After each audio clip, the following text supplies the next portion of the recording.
That was a very disturbing program. League of Gentlemen. It's absolutely spot on. Disturbingly good. Wasn't a comedy show. It was a hardline documentary from the future of Brexit Britain. This is a local shop for local people. There's nothing for you here.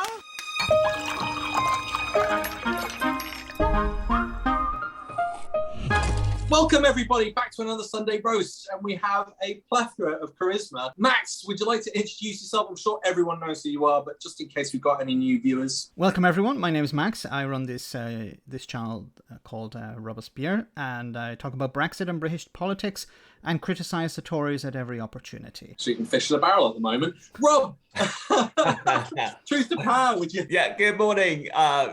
Alex, I'm Rob Groves. I run the Truth to Power YouTube channel all by myself, and everything what Max said, really, just looking at Brexit and attacking the Tories at any opportunity I can, basically. Honestly, I can't keep up. I cannot keep up making these videos. It's just too much going on. Too much, yeah. Graham Hughes, please introduce yourself to everyone. Lovely smile, by the way, everyone, today. Oh, thank you.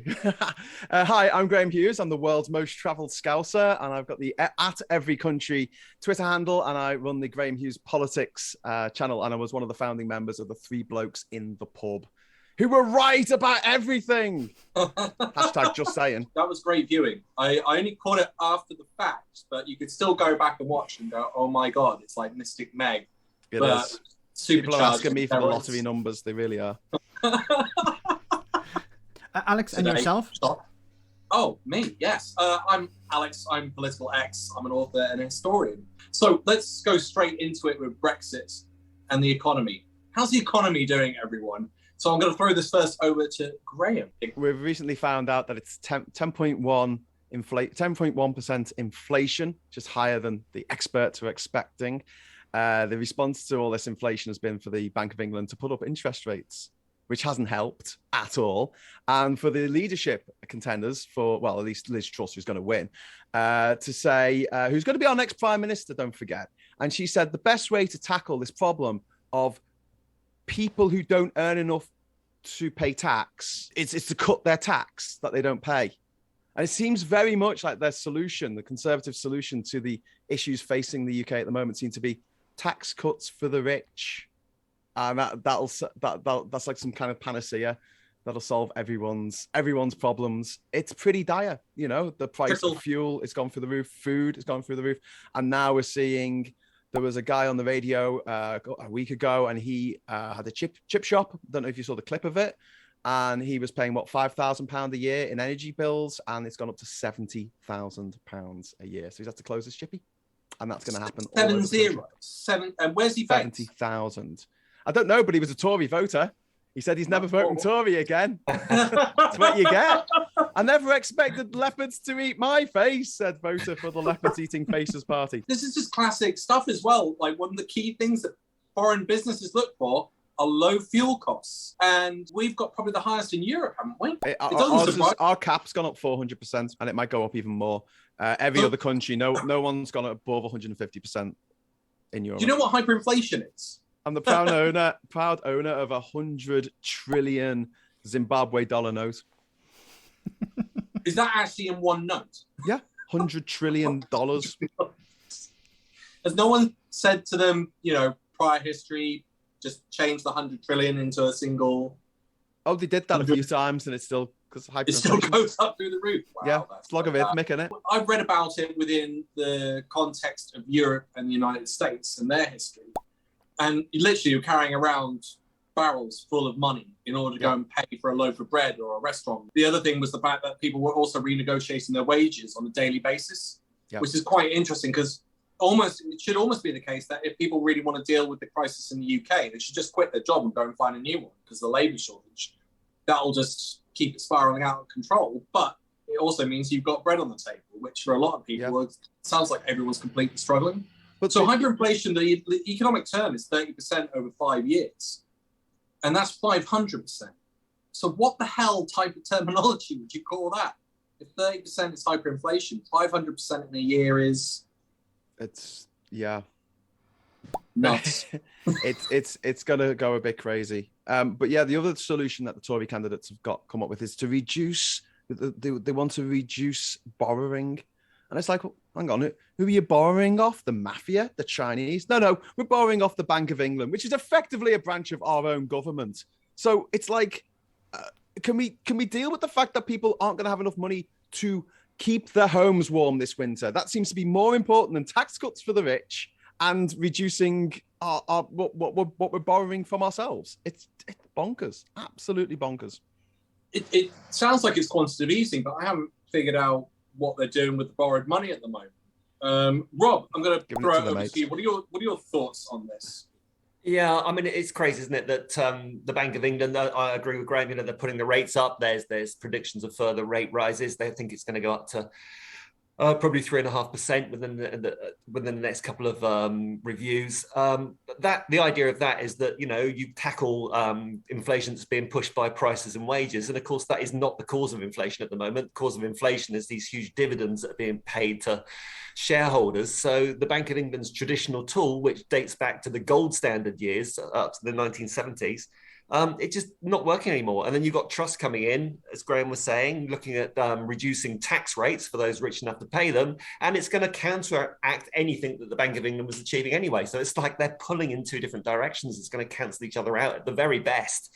And I would say it's actually going to double the problems, to be honest. That's the way I see it. So, Liz Truss is a fucking moron, isn't she, really? You did say we're allowed to swear, Alex. Pork market. Before we went on air today, by the way, talking about Liz Truss and just keeping it light here, but we were talking about looky-likeys, and it was suggested this week that Liz Truss is a great looky-likey for, do you remember Mavis from Coronation Street? Oh, years ago. Or even Les Dennis's impression of her, I think, would be even closer. So put that image into your head. So next time you see Liz Truss, just think Mavis from Coronation Street. I think it works well.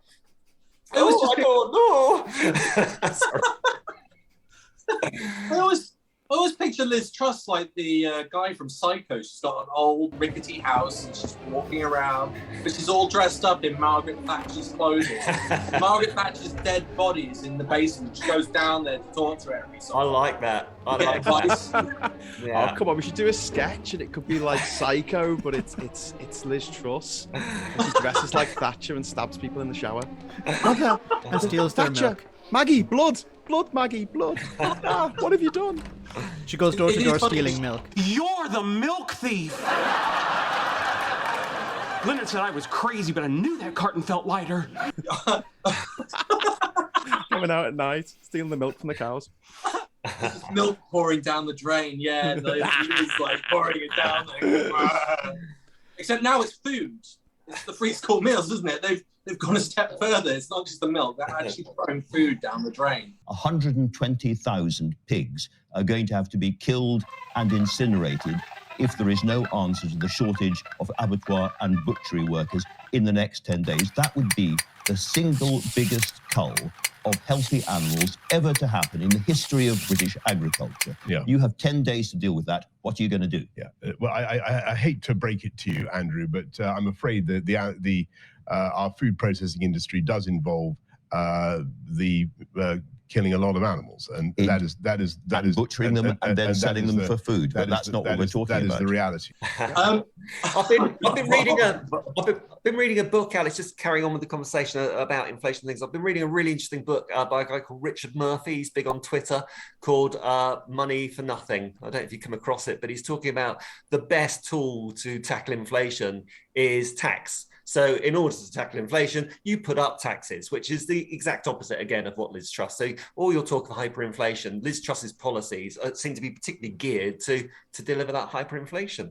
The only way you control this type of inflation is through raising taxes. So that is the traditional way of doing it. But there's the issue of the labour shortage and the inflation that's happening. And that's a Brexit bonus. Yeah.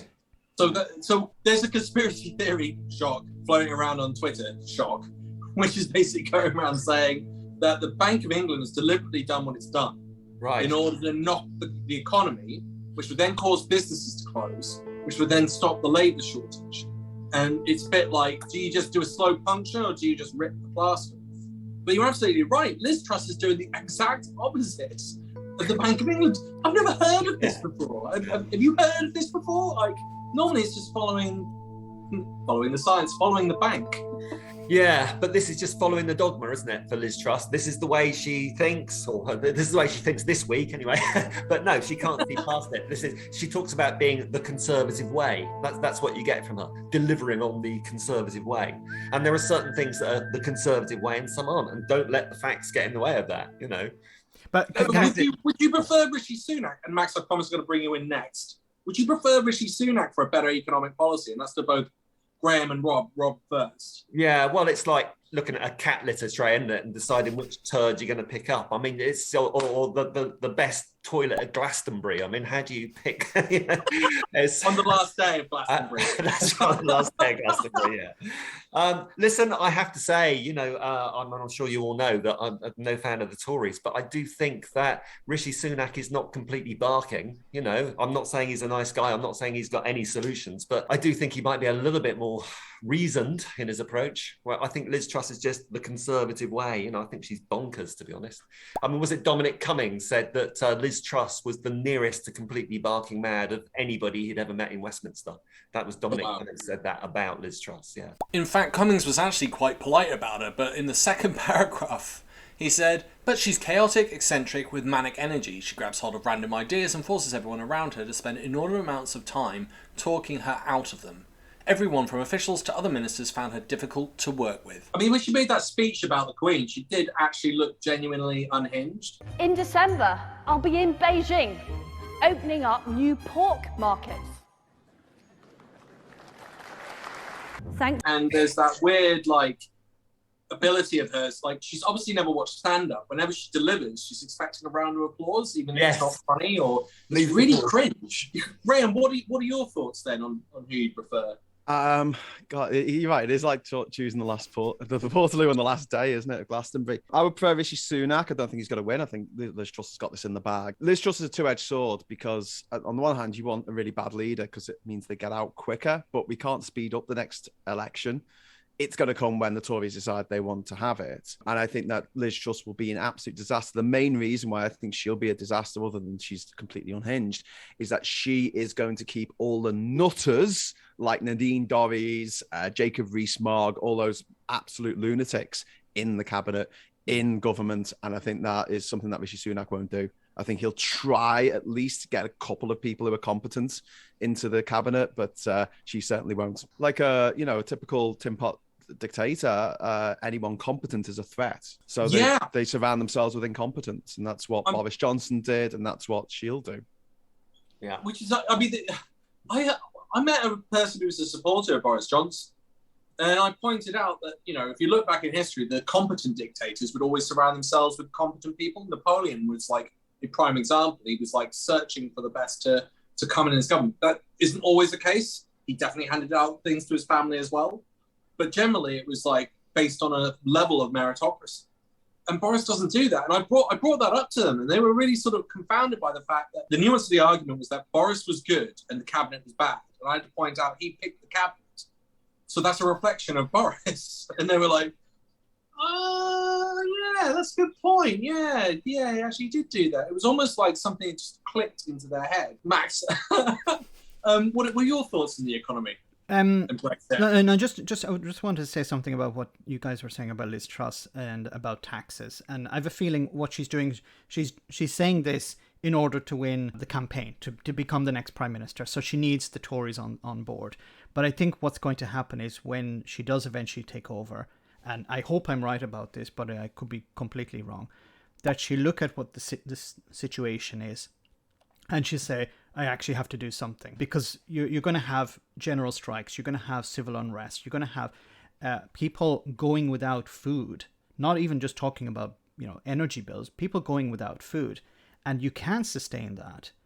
And there will be civil unrest, and there will be people marching on Westminster. Do you not think that she might just turn around and say, ignore them, they're just attention seekers? See, she could try that, but you can only do that for so long. So, you know, and we've seen it with, and I think something that was interesting was the response from the public to the the train drivers and the rail strikers. The Tories and the Tory media expected the public to turn on them. I remember that I did a video on it. There was the BBC who interviewed people on the street or at the train stations and said, "Are you upset about these strikes?" And they said, "Look, it's disrupting my day. It's more difficult. There are fewer trains. I have to find other ways. But do you disagree with the strikers?" And they said no. And they couldn't find anyone at the train station who disagreed with the strikers. They said, "Yes, I'm disrupted, but I support the strikers because what they're doing is they're looking out for themselves." Yeah, and I think this cost of living crisis has created a bit of solidarity in the country. And if when Liz Truss takes over, she can't really go against that. So her policy of, I'm just going to cut taxes, obviously is not going to work. So I think she will be forced into taking some sort of action. What that action is, I don't know, but I think she'll have to do something. Otherwise, she will have civil unrest. And she can either deal with it in two ways, becoming more like a dictator, which will eventually see her removed, or she can try and fix it. But the problem with that is she's sold herself as someone who's hardline, who will, cut taxes, who will ignore the ordinary people. She sold herself as somebody who will do that. So she's going to piss off a lot of Tories when she starts trying to take a more rational approach to this. I think she's fucked either way. Yeah. Because she can, because if she tries to do something right, she's going to piss off the Tories. If she does the wrong thing, she's going to piss off the public. There are going to be more and more calls for her to resign. You'll start to see, like with Johnson, members of her cabinet looking over their shoulder going, I can't continue to hitch my wagon to this train, or whatever the expression is. It's no longer working for me. But just one other thing about as you guys were saying about the chip shop, there was also another story of a medium-sized enterprise who are relocating, a bit like Brexit, relocating to the Netherlands, because in the Netherlands there's an energy cap also for businesses of 5%. And this is something many people don't know, that we talk a lot about the energy price cap. This is for residential use, but there isn't one for commercial use. And there are stories. There was another story yesterday in the media about there was a cafe in Perth that closed down 2 weeks ago because she couldn't pay the energy bills anymore. She had to lay off staff.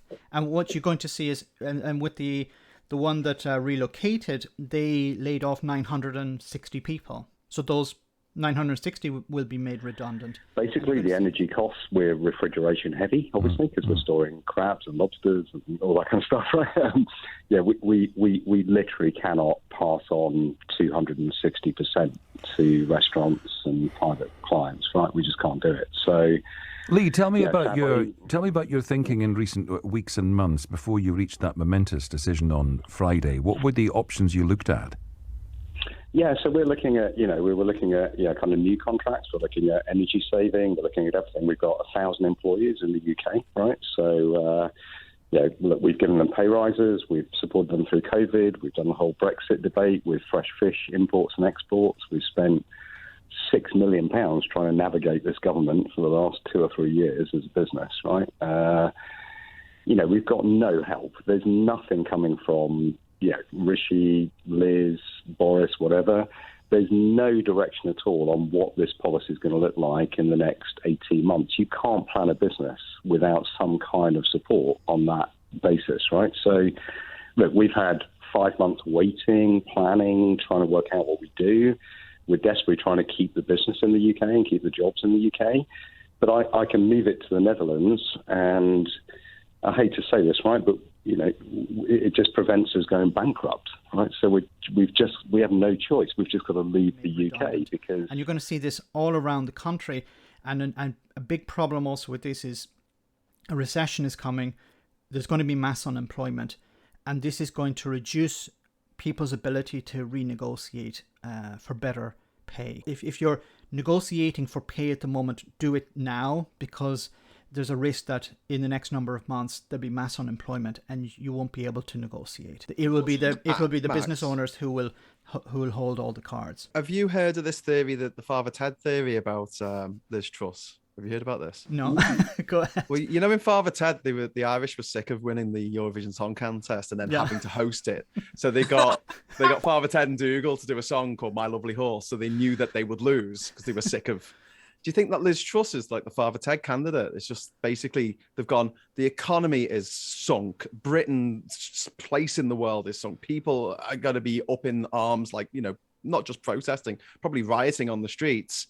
Let's just put Liz Truss in charge while all that happens, and then we can all blame it on her afterwards. No, it's possible, because I think Phil from A Different Bias was talking about this as well, how they may put someone forward knowing that they'll lose, but knowing that whoever takes over is going to have a shit sandwich to deal with.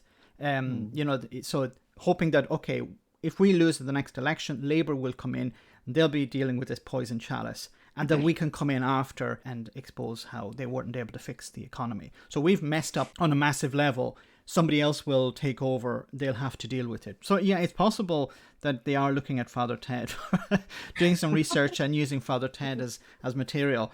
But I don't think they're as clever as that. I think you have the ideologues who understand that Liz Truss they can manipulate her, like the ERG. The fact that, you know, a Remainer went to the ERG.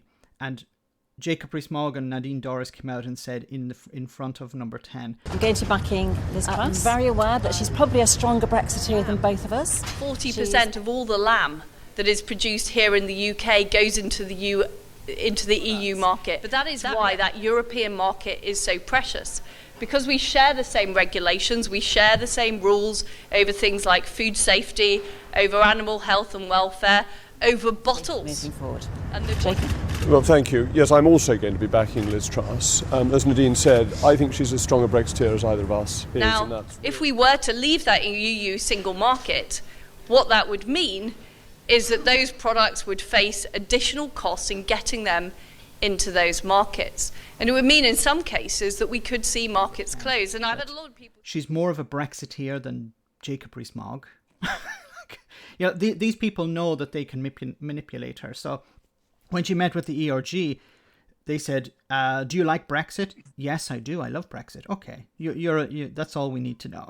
But from history, whenever anyone's tried to do that, it's backfired. Because once they're in power, they've got charge over you.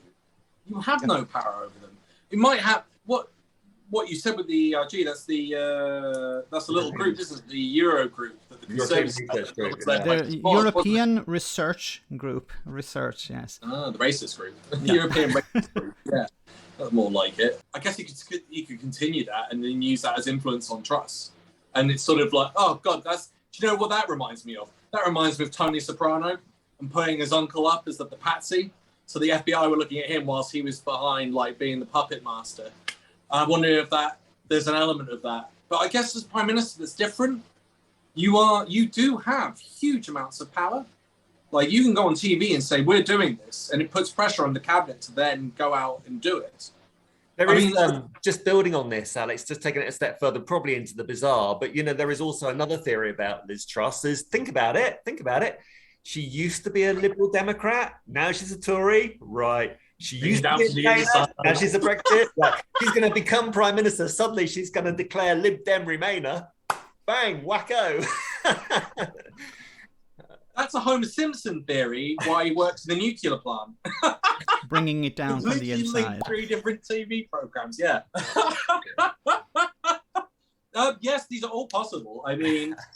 Can I just throw out a theory, a prediction? When Liz Truss eventually is removed from office, you know, one of the reasons they'll say that they abandoned her because she didn't believe in Brexit enough. Yeah. That would be. Yeah. She was a Remainer all along. She didn't really believe. In the same way, some of them are talking about Boris Johnson. They're saying Boris Johnson was really a Remainer. Like, you know, who do you have to put forward? Jacob Rees-Mogg or Brexit hardman Steve Baker, and then they will be the real Brexiteer. But obviously, if they're removed, they'll also be tarred as not Brexity enough.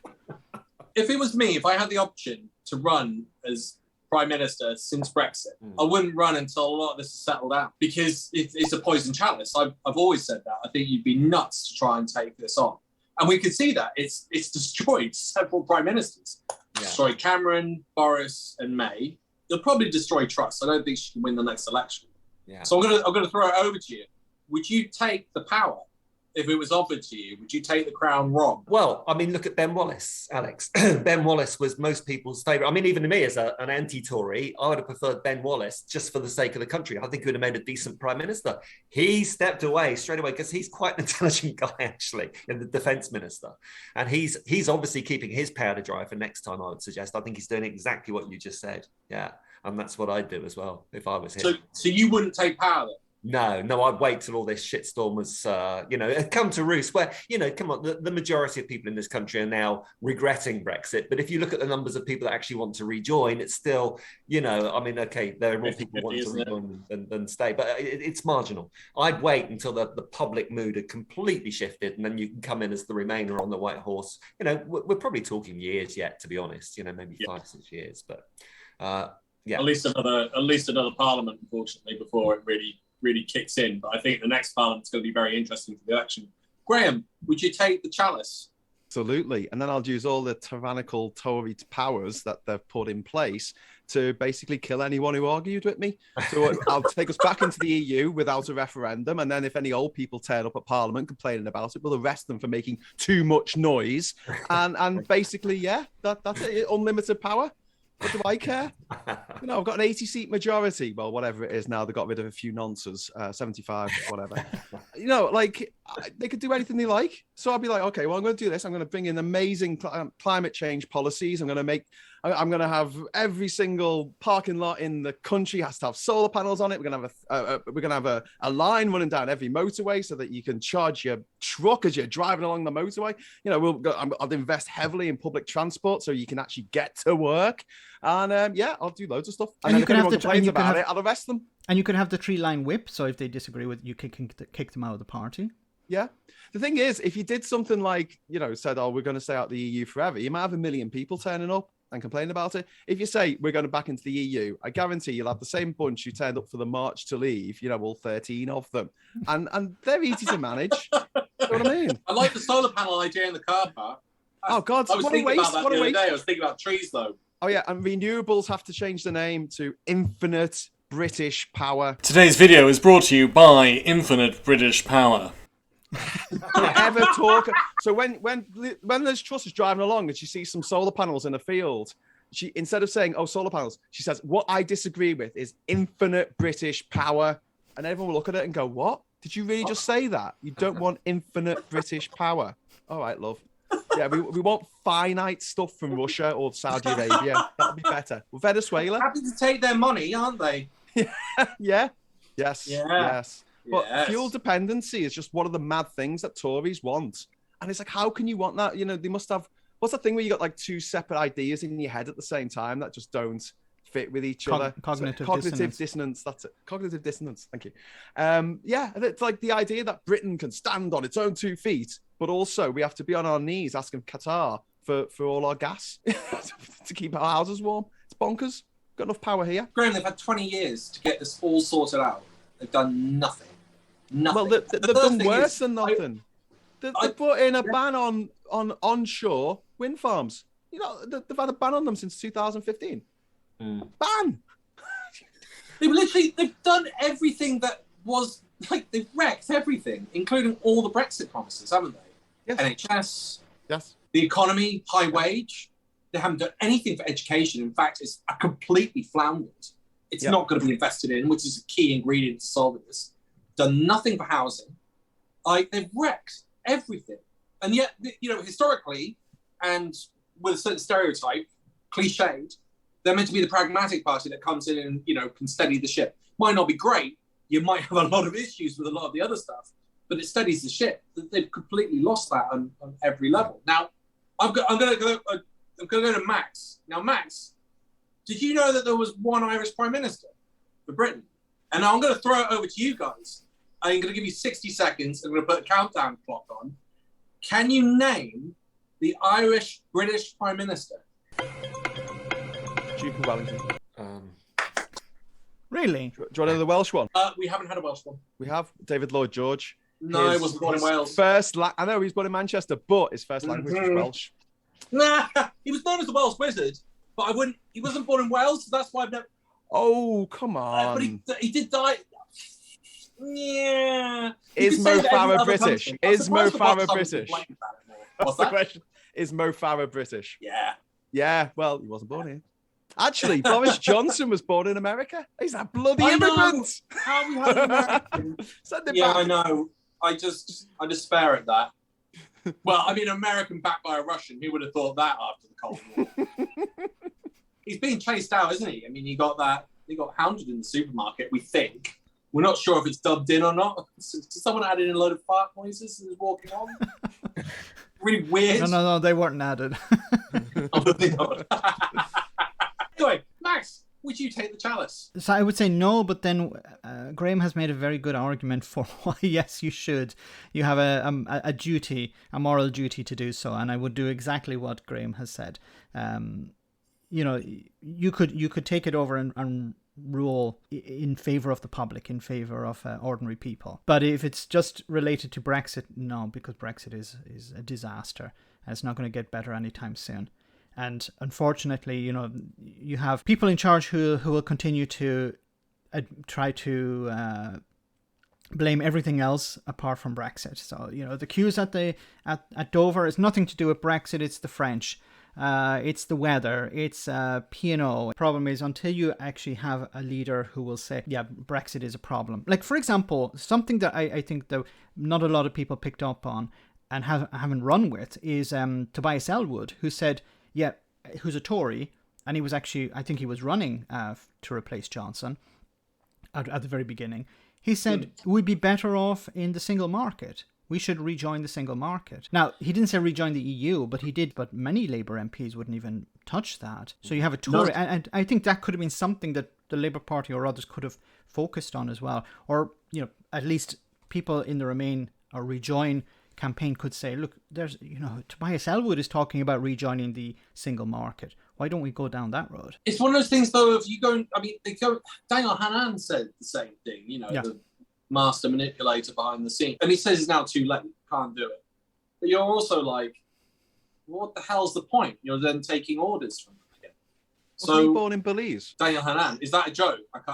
No, I think he was. I think he represented Belize in like the Commonwealth Games or something. Wow. I'm going to say they're all a bunch of dickheads. Because they've all gone and exploited the fucking EU at some point. Well, Beverman, whatever her name is, she talked about Erasmus on one of her, she had put it on her CV. Oh, Suella. Yeah. Cruella. Have you noticed that, though? Brexit doesn't affect the rich. If you're rich, you can still live and work in Europe. You can still live and work in any country in the world. Yeah. The things like Brexit that they've brought in have only affected people on lower incomes. Yeah. That's it.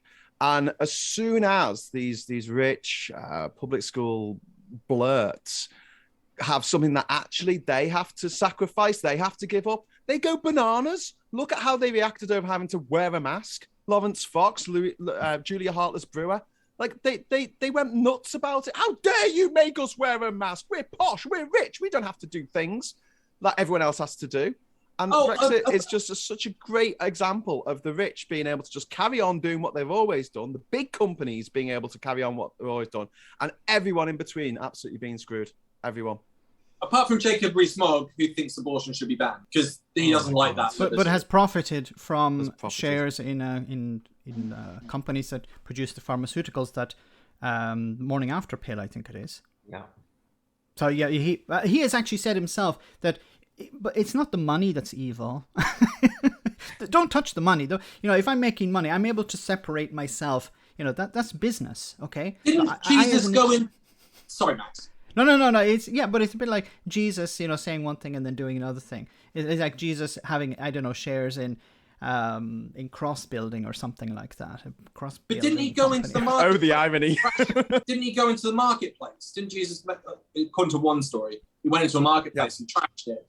Because they were breaking religious doctrine. Well, they were trading in the temple. Yeah. Yeah, but although I don't want to get into religion now, but it was actually permitted under Jewish law to sell. So it was actually Jesus that was in the wrong, but he was actually doing the moral thing. He was saying like you shouldn't be using this.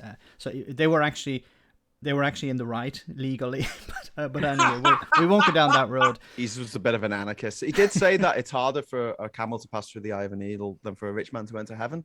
So that's Jacob Rees-Mogg fucked then, isn't it? I wonder if anyone's ever said that to him. That'd be quite a good little line to throw. He doesn't really believe it. But then he's a Catholic, isn't it? so you just pay your way in. He still believes in indulgences, is it? Piers Morgan did ask him directly, who would you take rules from, the Queen or the Pope? And he avoided it because Piers Morgan stupidly asked a second question. I know. That would have been a good one. Talking about Brexit not affecting the rich too much, did we all enjoy the footage of Michael Gove experiencing a 30-hour wait at the airport? Oh, lovely. Well, how did he I didn't see it. How did he react? Oh, he was passive-aggressive. Yeah, it's a good way of putting it. Yeah.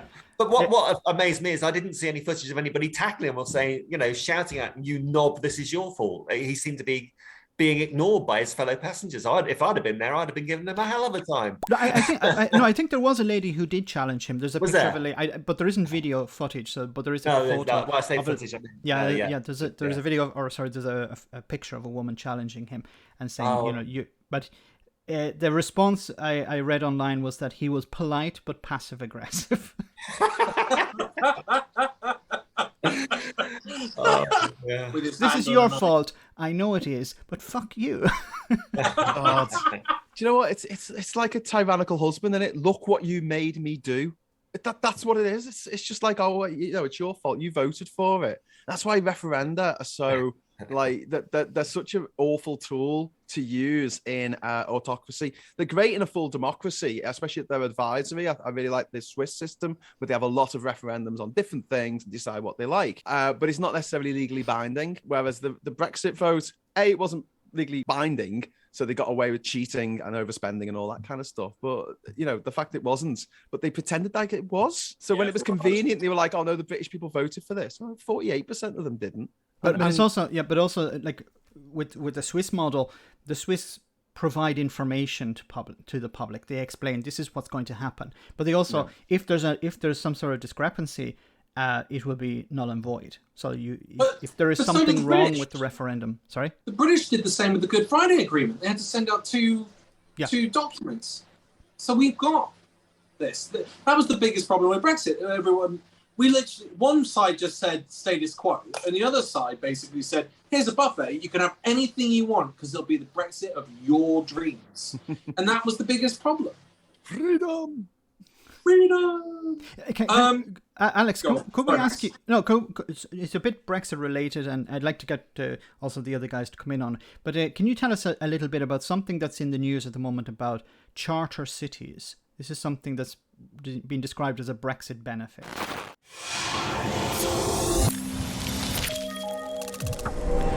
The Charter City Corporation, building superior cities. Has everyone watched the movie Aliens, RoboCop, Resident Evil? You watched one of those three? A territory that's given a governance to a corporation. But the problem is that could mean almost anything. So it's very ambiguous as to what they're trying to do in the UK now.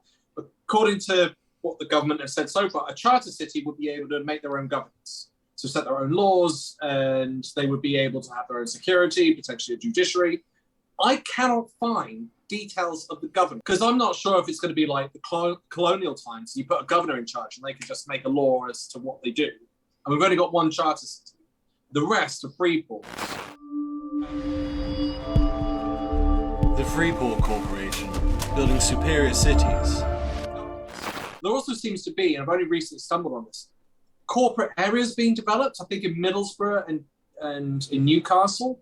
I think those two areas, a little bit of territory has been given over to a corporation. This has already happened on an island called Roatan off the coast of Honduras. They've now, the government have banned them. They've stuck them in limbo. So they gave them governance. They allowed them to do whatever they wanted to essentially on the island. They had to govern it. They had to keep within two areas of law, criminal and one other. And basically huge levels of corruption came in. You had security guards versus police. It's not transparent, which is also a concern in any democracy.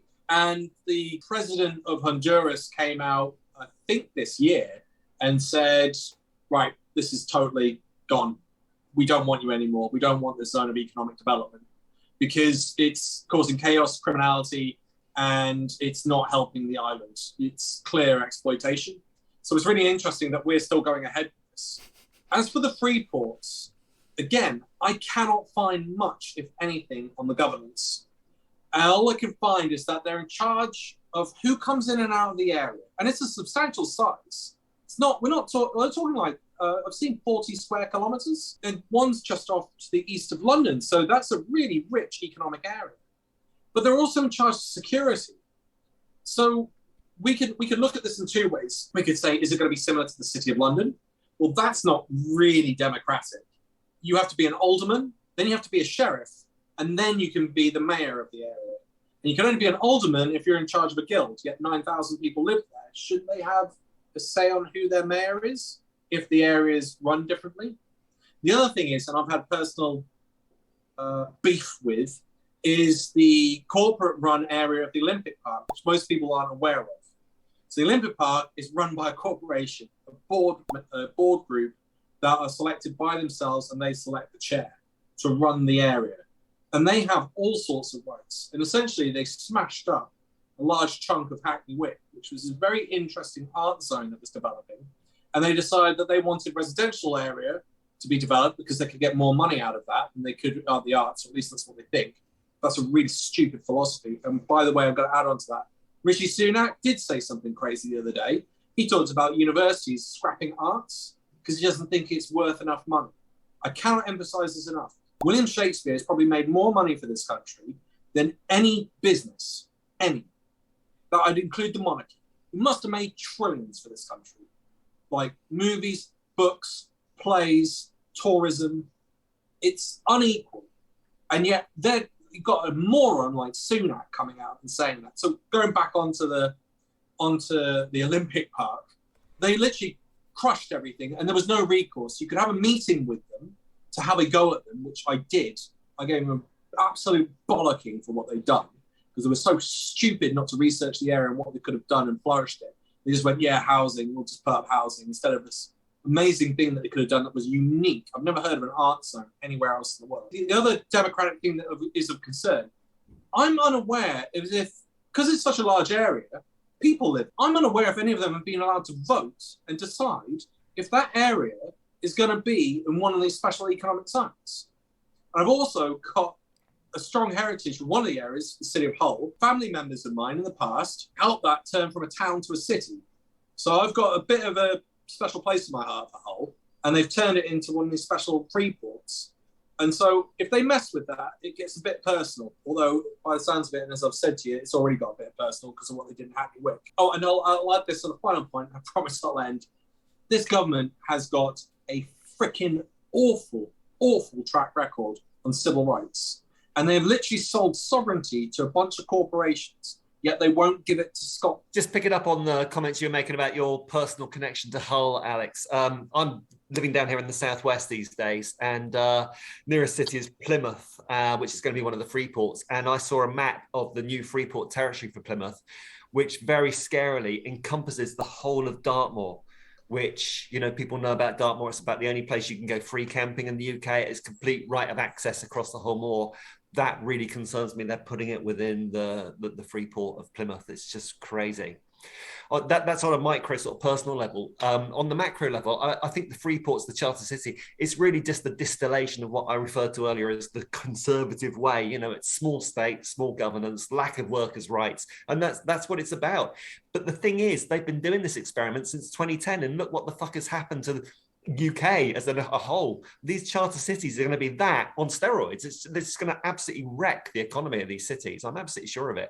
And I think you're quite right. It'll only be a matter of time before they're scaled back. And let's not forget, they always say, oh, it's a Brexit benefit we can have for free ports. We had free ports while we were in the EU. Back in the early days, in the 70s, I remember them. There's free ports all over the EU. We didn't need Brexit to have free ports. The reason we stopped doing them is not because we joined the EU. It's because they're fucking useless. They don't work. All they do is strip and compete with the surrounding area and draw jobs from high-paid jobs from surrounding areas into the free port where they're low-paid jobs with no worker protections. That's what they're for. They're just completely Tory in their outlook.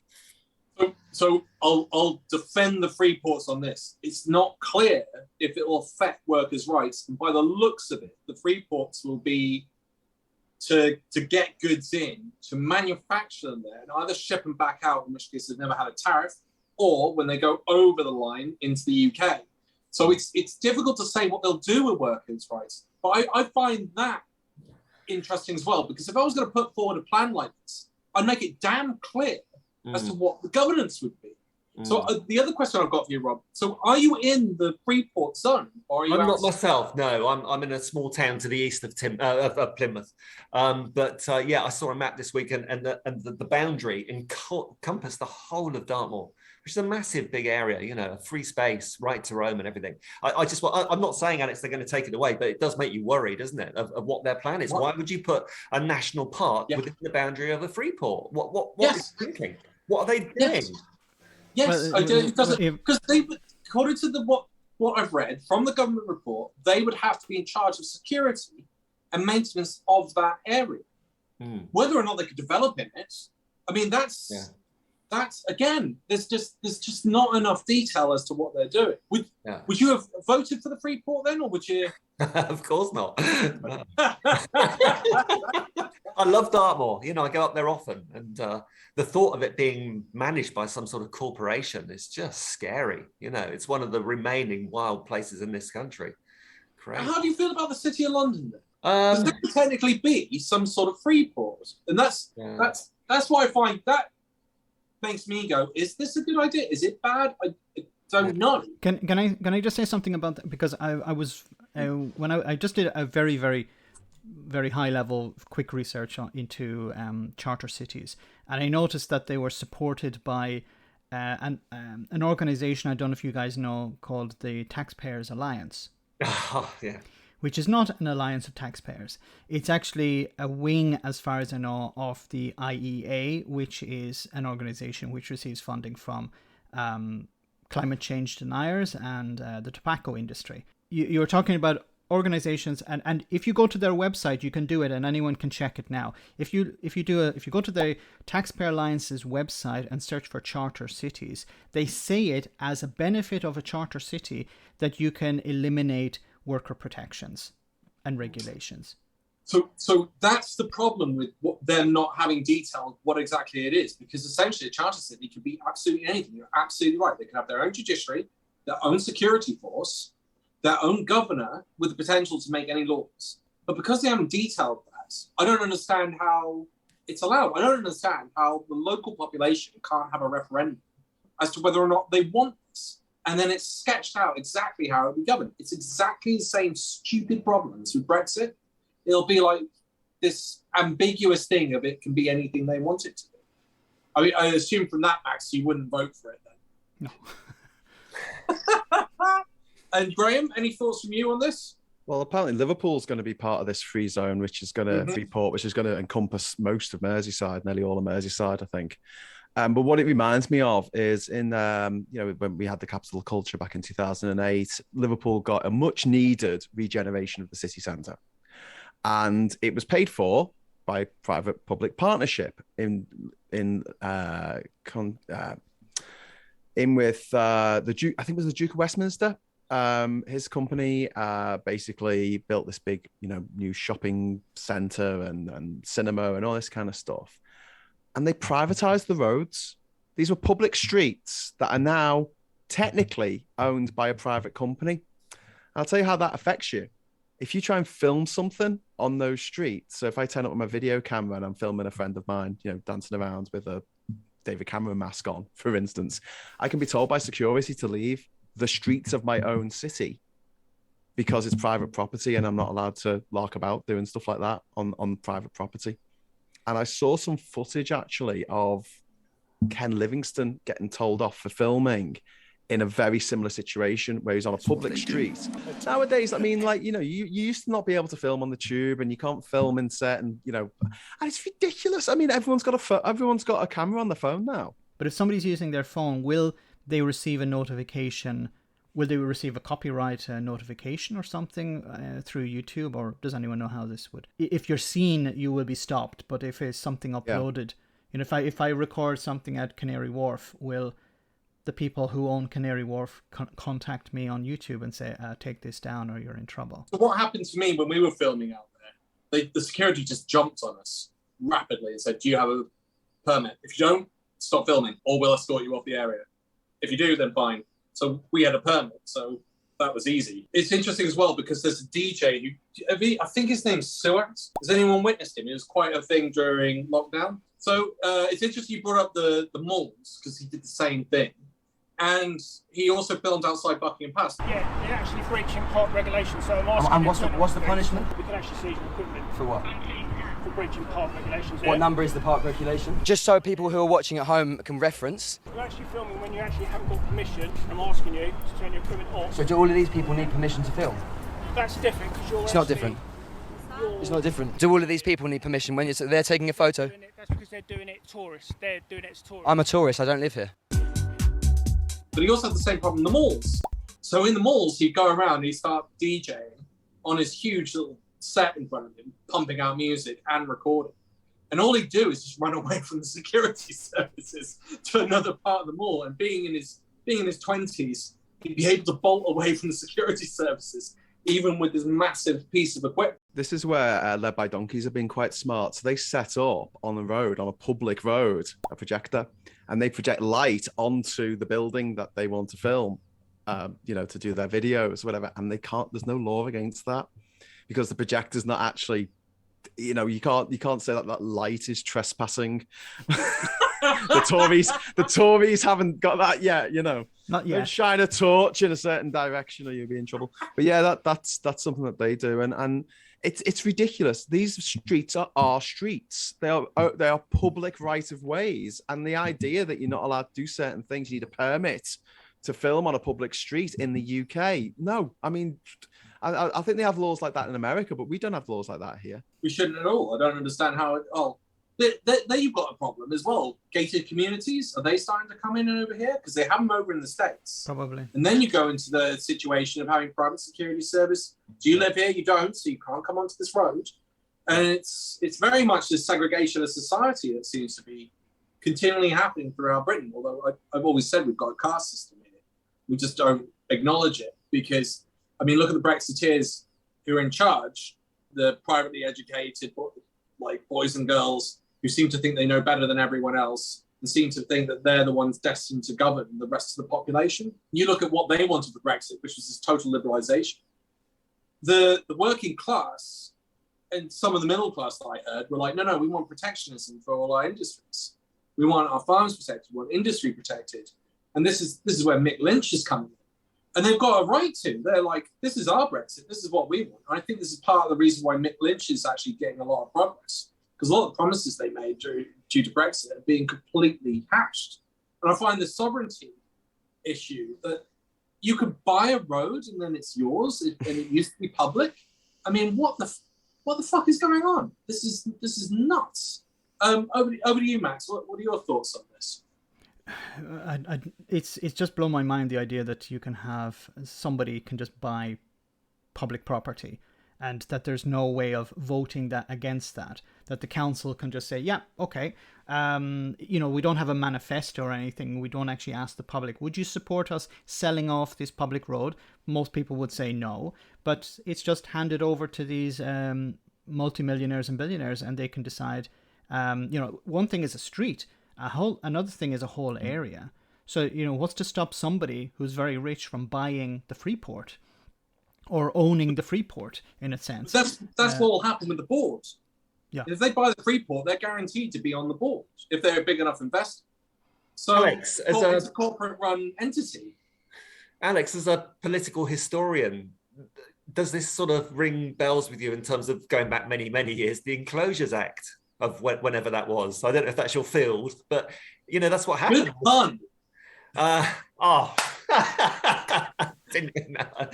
But they took what was public land, public spaces, and the landowners, the wealthy landowners, just enclosed it and said, "That's now mine." And it seems to be that's happening all over again. Crazy. It's quite. That was horrendous because basically all the rich boys were the landlords. Were all in the House of Lords, so they could just pass legislation. And it actually knackered the economy, what they did. Because they didn't open up to Europe. Europe then didn't have trade. And because Europe didn't have trade, they couldn't buy our goods. And because of that, it caused an economic crash. All because they were happy to be greedy little buggers. And I don't see much of a difference here. The Enclosures Act is pretty horrendous because essentially a lot of people didn't have paper. Why didn't they have paperwork? Because a lot of them weren't taught to read and write. Why weren't they taught to read and write? Because it's easier to suppress someone who hasn't got an education. It's as simple as that. You know, here's the Bible. I've read it. It says this, so that's the law. Oh, right. Well, it must be true. And I don't see any difference with the laws that they passed during the Enclosures Act. There was limited literacy during that period. And of course, didn't have the commons. You know, we've got Wimbledon Common as a famous one. That's common land. That is meant to be owned by the public. Everyone's meant to be able to have a share of that. But those got sold off. And obviously not all of them. Some of them are now still public land and parks. But yeah, like a lot of our stuff that should be shared is just being sold off because it's going to the highest bidder. I see the malls, Graham, that you were talking about. I see that as public land. A bunch of shops, everyone's got access. They shouldn't have a right to infringe on our rights and liberties. It's an abomination, frankly. What if the security service is doing something wrong? I find shopping malls totalitarian. The idea that you're being watched by security cameras or whatever you do, you know, and it's for your safety. It's for your own safety walking down the street. And it's like, you know, what is that thing about if people sacrifice their freedom for security, that they deserve neither, something like that? It smacks of that. And like, I understand, like, if you're in a shop, an actual shop, and you're stealing stuff and you get caught on the CCTV, fair enough. But when you're on the street, going from shop to shop and someone's watching you, and when do they start making it like, well, you see, this shopping mall's owned by Coca-Cola, so you're not allowed to drink Pepsi-Cola in this shopping mall. So anyone seen drinking a Pepsi in there gets escorted out. Why not? You know, what rules can they make? They can make any rules up they like. It's private land. And this is something that the Brexiteers love in one respect and hate in another. They seem to think that free speech means they can go anywhere at any time, turn up at any university and stand on a stage and tell everyone in the audience they're a twat. And I'm like, I don't think that's how it works. If you came round to my house and had like a big 3-page spiel about how much of a gobshite I was, I wouldn't let you continue in my living room telling me that. Do you know what I mean? It's my property. Why would I? Free speech. Yeah, okay. I'll tell you what, Mr. Brexiteer, I'll come round to your house at dinner time, sit down with your family and tell them all what an absolute wanker you are. And they go, no, you can't do that. Well, why not? Free speech. Because they don't seem to understand the idea of private ownership of a property and deciding which comedians you want on and which, you know, political gobs on sticks you want to speak at your event. It's like, no, you've got to have balance. You've got to have someone who's a nutter, who's from the Tory party, who's a Brexiteer. I'm like, no, you don't. So number one, the universities you've got to pay for now. So now you're a customer, which I think university students are slowly starting to clock on to, which means that you do actually have a say as to who comes onto your property because you put in a share of money towards that property every year. Yep. You're a customer. If you don't want Jacob Rees-Mogg on there, you should have every right to say, no, we don't. The problem is there's also this inherent thing within the university system of free speech being allowed within that because that allows ideas to be discussed and debated. I think there's some ideas that don't need to be debated anymore. We don't really need anyone coming in and telling us that the Holocaust didn't happen. Do you know what I mean? It's why do we need that to be debated? Yes, but these people have the public square. So, you know, or the equivalent of it online, YouTube or Twitter or whatever. So, you know, they don't need, like, a university can decide we want this person in or we don't want this person in. And there are also security issues related to that because there was, I think in the US, there was one guy who demanded to be at a university and the university had to pay for the security. So this was a cost that was passed on to the students. The students didn't want this individual, or a very small minority wanted that individual to speak. But at the end, it was the students themselves who had to pay eventually for the security. And what really pissed me off about these so-called free speech advocates is when it comes to something they disagree with, like Graham has pointed out, they're completely silent. For example, Steve Bray. I haven't heard any of these Brexit hardman, Steve Baker or Toby, what's his name, advocates of free speech mention anything about Steve Bray and how his right to protest was infringed. When it's something they disagree with, they're silent. When it's something they agree with, they're of course boisterous about it. And on that note, we're at the end of the show. Ow. Oh. Now you know we've had a good show when we're having that reaction. Max pulling off a mask, and he's like, "I was Thanos all along." To be continued. What's the reality stone? That's what we've got. Some prat in Britain has got the reality stone. Well, if you think about it, absolute fucking chaos. Like destroying half of Britain. That's what Brexit did with a click of the fingers. That's it. You know what I mean? That's it. Economy, society, law and order, corruption, just everything. The Farage stone. The Farage stone. Oh my God! Could you imagine? One of his kidney stones passed. The toadstone. We'll be taking into account our high standards to make sure our farmers are undermined. Should we just not talk? Should we do an awkward pause?